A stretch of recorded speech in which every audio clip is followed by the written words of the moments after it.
ఎవరైతే పెళ్లి కుమార్తె వరుసలో ఉండాలనుకుంటున్నారో సరే అది తీసేయండి.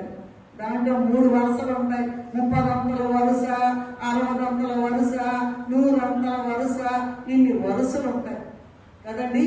ఇన్ని వరుసలు ఉంటాయి. కానీ 100 అంతల వరుసలో వెళ్ళేవారే పెళ్లి కుమార్తె. ఈ పెళ్లి కుమార్తె వీటన్నిటికీ సిద్ధంగా ఉంటుందట. ఈ పెళ్లి కుమారుడికి సమానంగా ఎదగాలట.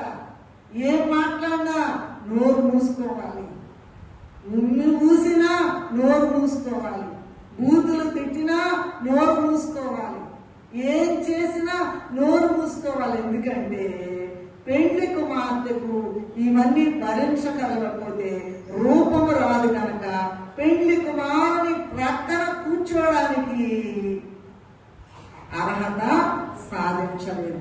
మీరు ఎంతకాలం అన్నా జీవించండి, ఎంత గొప్పవాళ్ళన్నా అవ్వండి, ఎంత పెద్ద చదువులన్నా చదవండి, ఎంత గొప్ప ఆస్తి అంతస్తులు హోదాలు ఉన్నాయండి, nobody will be fit unless he goes to Jerusalem.